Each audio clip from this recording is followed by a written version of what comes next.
back to another episode of Lessons from an Old Quilt, and I have a beauty for you today. I bought this at a thrift shop for $25.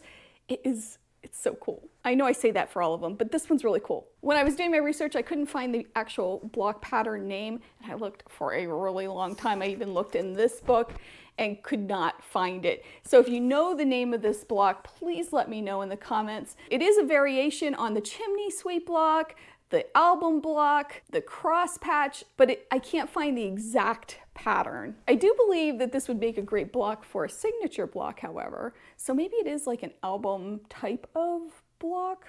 I don't know. If you know, let me know. It measures 72 inches by 84 inches, so it's a nice size quilt. It is just really cool, especially that sashing fabric. But I'm getting a little ahead of myself. So let's take a closer look at this quilt so we can see all the wonderful things about it. Let's start by taking a look at the block. So the block is right here. It measures 9 inches by 9 inches finished. So it would be 9.5 by 9.5 unfinished before it's in a quilt.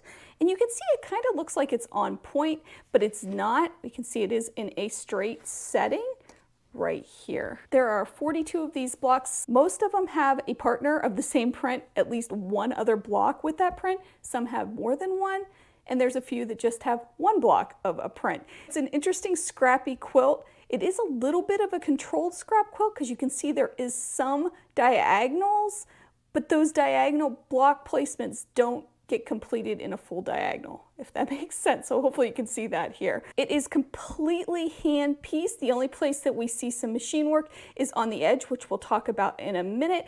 I do believe this quilt was made in the 1950s, 1960s. I'll show you why in a minute, but there are a lot of older prints in this, including this fantastic sashing strip that is a circus theme. I love it. Look at this. Look at these sweet little circus tents. It's so adorable. It looks almost like it was a pink at one time. Maybe it's faded over time, maybe not, but either way, it's so cute and it ties this all together. Another thing that's really neat about this sashing is the direction of it. So it's a directional print, meaning that it can go up or down. But what's really interesting is the maker didn't turn the sashing strips between the blocks to be in the same direction. I love that they didn't do this because it gives a whole nother look to it, makes it a little more interesting. Now let's look at some of these cool fabrics. So here's some of the more interesting, in my opinion, fabrics, and this is why I am dating it in the 1960s. It could even be in the 70s, but I'm thinking 1950s,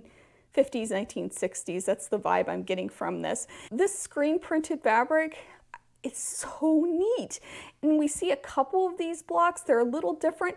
I believe these two here are from the same fabric, but then we get up to this one that's also very big and geometric. And this one doesn't look like it's from the same piece as this one. But I do have this one over here that does look like it's from the same piece. So it's interesting to see that you can get different looks, still have that same fabric when you're using a big print like this. We also have a ton of plaids, which I love. For example, I love this block here. It's so pretty. We have some florals over here, and then some more plaids. And then we have maybe my favorite block. Look at this one. So this is a print fabric. It looks like a border print, but it looks almost like it's pieced or appliqued. I think that's really interesting and a great use of fabric. I had to look twice to see if it was actually pieced. So to hold this quilt together, it is tied, and you can see the green ties throughout. It also doesn't have any batting inside, so it's more like a coverlet. The condition of this is good. There are some stains. I have not tried washing this yet. I do intend to, so hopefully some of those stains will come out, and I will give you an update on that. The next thing I want you to notice about these blocks, let me get a good view of it here in the camera. Many of these blocks, in fact, I think all of these blocks have the points trimmed off. We're not seeing that crisp point that we often see and we often strive for, and still this works. Another thing that you will notice is the sashing strips also don't line up. You can see that here. I think sometimes we get hung up on this stuff, and honestly, you're not going to notice it. It took me studying it to find those little imperfections. Okay, let's turn it over and look at the back, and then we're also going to look at the finish on the binding or the edge, because I think that's really interesting too. This, to me, I think is a shirting fabric. It is seamed down the middle, and it is plaid. It's really pretty. You can see some of the stains like here that have come through. Again, I want to wash it and see if I can get them out. You can see the green ties through, which add to the look on the back as well. But probably the most interesting part of this quilt, well, I guess maybe not the most interesting, but one of the interesting parts of this quilt is this finish. It is, I believe, a Welsh finish. I'll put a link in the first comment to some tutorials on how to do this or how it was constructed, but you can see it is folded under and then top stitched. And in one of the videos I saw, they talked about it being top stitched because it was almost like showing off that you had a sewing machine.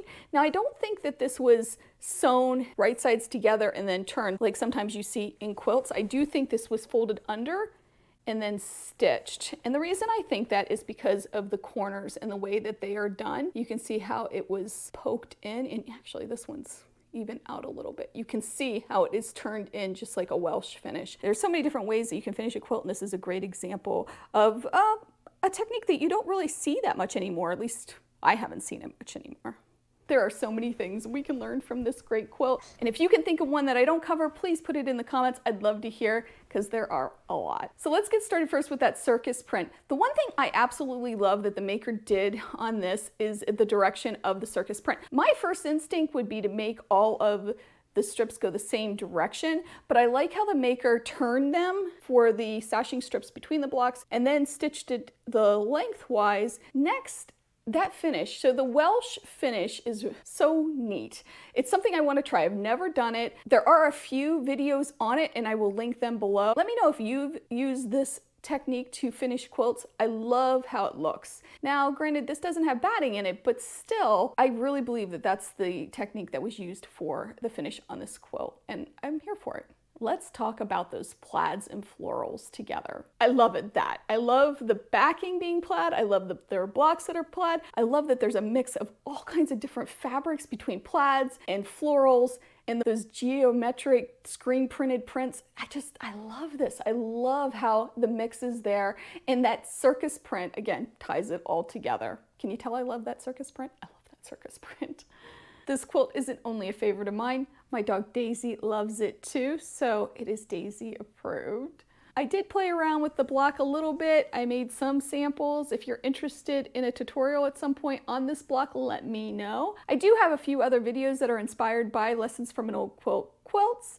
I'll put a link to that here on the screen so you can check one of them out, and I'll also put some links in the description as well. I hope you have a wonderful day. I hope you take some time to sew, and I will see you real soon.